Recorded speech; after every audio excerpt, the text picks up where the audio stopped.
Are we record? Okay, how I look? I wouldn't write these guys off just yet. So what I'm gonna do is I'm just gonna sit back, just kind of follow and see where it goes from here.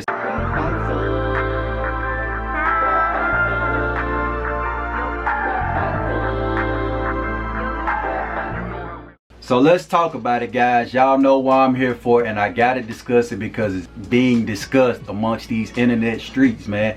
Y'all know how the internet streets gonna talk. The internet streets always talking, man. That's just a part of it. But anyway, y'all, let's get straight to it, man. So canceling shows for street artists. Why I think building a core fan base is critical for longevity. So Snoop posted a quote on Instagram the other day, and a lot of people got riled up about it, but I'm gonna actually tie this quote in with the topic that we're talking about today. So he posted, being famous on Instagram is a bit like being rich at Monopoly. So take that as you will. Even though it's a lot of people making a lot of money on social media, y'all please make me one of them people. I am not making no money off social media, so I'm a 9 to 5 for y'all. Y'all gotta get me out of here, like, for real. So recently we seen artists such as Lil Durk and Lil Baby canceling shows. This leads me to ask the question, exactly how lucrative is being the voice of the trenches? So you hear that all the time, this the voice of the street, real street nigga, I'm this, the streets love me, yada yada yada. But how lucrative is it? You know, like, surely these guys are getting money, but how does it translate over time? And so we're gonna discuss that right now.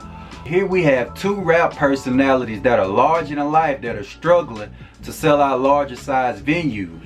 Now, I personally believe this is due to a lack of core fan base. Now, let me explain that. I'm very well aware that these guys have fans. I'm very well aware that they have a core fan base. But what I will say is most people from my hood, at least, you know, the hoods that I'm familiar with, where I'm from, simply don't attend these kind of events, and they damn sure not spending $200 for no ticket to see no one artist. I'm just gonna be honest, like, they don't even want to pay for the necessities, so they sure ain't about to pay. Anyway, that's another story for another day, y'all. I think most people that spending that kind of money, like to go to concerts and stuff like that, I believe those folks would rather spend money on festivals, or either like to see bigger artists such as like Drake, Kendrick, Cole, you know, the usual per se. Like, now we see artists such as Travis Scott and Kanye sell out these type of venues seemingly with ease, and I think that's where influence plays a factor. Like with those two artists mentioned, you see they have almost cult-like followings. You see anything Travis Scott posts, it sells out instantly, like any merch he's attached to. And Yeezy, I mean, that goes without saying. Like, I mean, just look at Adidas. I mean, you know. But anyway, so I think that plays a factor, man. And when I think of these type stadium shows, I think of like a Travis Scott raging on the stage, like, and an example of this would be like the Jimmy Kimmel show, like when he performed Antidote. Like, the man was literally like sliding across the stage, kicking at the cameraman, like he was being like very animated, so to speak. And you know, like, you pay, when you spending that kind of money, you want to make sure you get your money's worth. You always want to get the best value for your dollar, you know what I mean? I would pay for that personally, like, you know, just the theatrics themselves, you know. So, or if you like looking at a Kanye show, you see what, like, Kanye descending down from heaven's gates. He got the trumpets going on in the background, the pyrotechnics, fireballs shooting all across the stage. Like, to me, that's fascinating. Like, if I'm gonna spend $200 or whatever the case may be, I would love to see something like that personally. You know, I would definitely spend my hard-earned on that. And I just don't see Durk and Baby as those kind of artists. Like, they're cool, they're solid in what they do, no disrespect, but you know, when I see them, I think, you know, just the head bopping, hey, spend it on my land, you know, like da da da da da da, you know, just kind of vibing. You know, I don't see the jumping around, the hollering, doing backflips off of speakers and all that kind of stuff when I see them. But I mean, I've never seen one of their shows, so I could be wrong. And if I am wrong, y'all correct me in the comments, okay? And if I'm looking crazy, I gotta get back used to this, y'all, so just bear with me. But anyway, it's almost like, let's be honest, y'all, people pay for the spectacle. It's like going to a black church. If you ever been in a black church and the preacher is quiet, one thing you will notice is he doesn't get the same reaction as the preacher that's hooping and hollering. Or it could be the same preacher.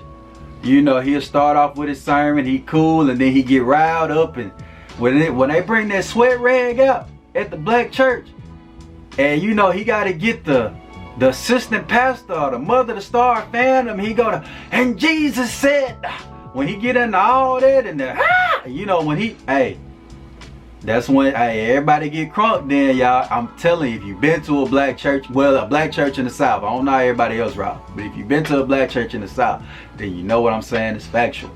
And I look at the shows the same way, man. People gonna pay for like the people that's getting crunk. Like, that's just unfortunate. That's just what it is. You know what I'm saying? With that being said, in an economy where money's getting tighter with people, most concert going fans are asking themselves, will the show justify the price? That's basically all where it comes down to. And this makes me ask the question, do these guys have the catalog or the core fan base to be performing in the size venues that they are performing in, and then requesting the type of ticket prices they're requesting? You know, so it's just something to think about, you know. And I've been like looking at a lot of blogs and stuff lately, and it make me ask the question, like, are these guys on the clock, or you know, or do they still got a little bit left in them? And I've been hearing people like writing them off, saying these guys, like, the run is almost over, like the tides are changing. Me personally, as an early listener of Durk and a casual listener of Lil Baby, I wouldn't write these guys off just yet. So what I'm gonna do is I'm just gonna sit back, just kind of follow and see where it goes from here, and see does that become a trend amongst these other type like street artists and stuff like that, y'all. So man, once again, appreciate y'all for rocking with your boy. Thank y'all for every, you know, like view I get, man. And you know, I'm gonna try to stick this thing out. Thanks once again. Comment, subscribe, check me out on Instagram. The name is Hollywood Vega 1. Look me up on the gram. I'm there. I'm waiting. Thank you. I'm out. Deuces.